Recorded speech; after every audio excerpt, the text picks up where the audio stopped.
Radio Equinox, la chaîne du peuple. La chaîne du peuple. Bonjour, affaire des faux décrets de nomination d'un vice-président et d'un gouvernement que la CRTV a évité de lire de justesse. Le gouvernement sort de son silence.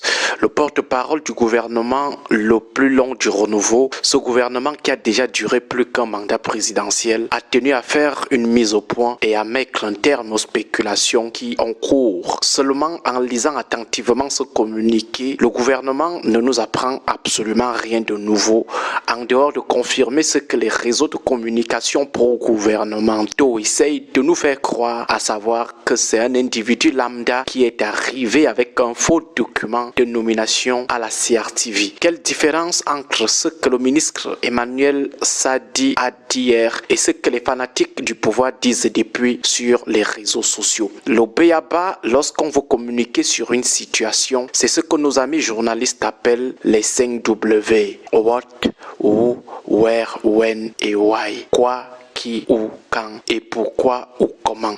Relisez bien le communiqué du gouvernement, il reste muet ou flou sur plusieurs W. Pourtant cette sortie, c'était pour mettre un terme aux spéculations. Seulement on ne peut pas vouloir taire la spéculation en restant aussi flou et évasif que l'est ce communiqué du gouvernement. Pire, ce communiqué amplifie même les spéculations et renforce le doute des Camerounais qui ont juste un minimum de discernement. Analysons ensemble ce communiqué pour nous rendre tous à l'évidence qu'il n'apporte absolument rien aux interrogations légitimes des Camerounais un peu lucides. Le ministre de la Communication commence son communiqué par ces termes. Nous le citons. Au courant du mois de juin 2026, un individu s'est rendu dans les locaux de la CRTV. Fin de citation.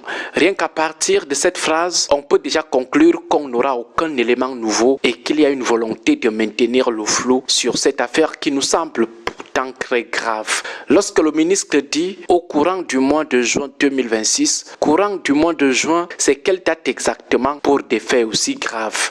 Nous sommes encore en juin 2026 et le ministre de la Communication, président du conseil d'administration de la CRTV, veut nous faire croire qu'il lui a été difficile d'obtenir la date exacte à laquelle ce monsieur est parti avec ses faux décrets à la CRTV. Le ministre de la Communication veut nous faire croire, alors que nous sommes encore au mois de juin, que tous les agents de la CRTV qui ont assisté à l'arrivée de ce monsieur ont oublié la date du jour où il est venu chez eux avec le fameux communiqué. Ils ont quelle mémoire comme ça pour oublier si vite au point de faire dire au ministre que c'était juste au courant du mois de juin. Rien qu'à partir de cette phrase, toute la communication du ministre de la Communication pue déjà le louche. En plus, comme on le notait tout à l'heure, lorsqu'on communique, surtout pour taire les spéculations, des fausses informations comme il a lui-même indiqué, on donne sa version des faits. La version des faits, c'est justement pour confondre la version des spéculateurs. Mais comment le ministre de la Communication n'arrive-t-il pas à nous rapporter ce que les responsables de la CRTV, dont il est le PCA, lui ont narré, vu et entendu? Pourquoi saute-t-il si vite les étapes? Le communiqué du ministre de la Communication compte 9 paragraphes et 37 lignes. Sur les 9 paragraphes, seuls 2 font allusion à la version des faits du gouvernement. Les 7 autres portent sur des généralités. Or, les Camerounais attendaient la version des faits recoupée par le gouvernement. Et sur les 37 lignes que compte le communiqué du gouvernement, seuls 8 font allusion à ce qui se serait passé et de manière très survolée. Les 29 autres lignes parlent des généralités. Finalement, le ministre communiquait-il sur les faits pour donner la bonne information ou alors communiquait-il sur comment on lit en principe les décrets de nomination à la CRTV? Ce que les Camerounais attendaient du gouvernement à travers son porte-parole, c'était sa version des faits sur les informations données par le journaliste de RFI, Polycarpe Somba.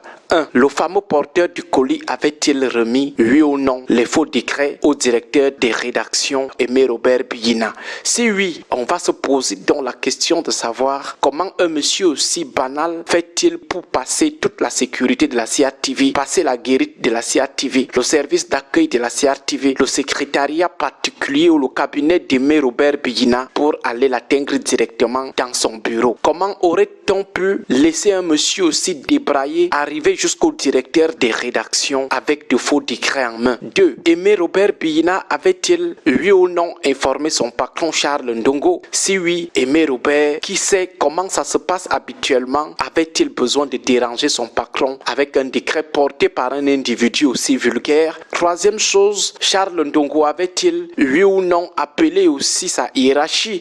Si oui, avait-il aussi besoin d'agacer ses patrons avec un décret porté par un individu aussi débraillé? Voilà des questions auxquelles le communiqué du porte-parole du gouvernement devait apporter les réponses. Malheureusement, le communiqué restait totalement muet, amplifiant plutôt la spéculation. De toutes les façons, que le ministre de la Communication fasse un autre communiqué qui va vraiment communiquer et non renforcer les spéculations. Bonne journée à tous.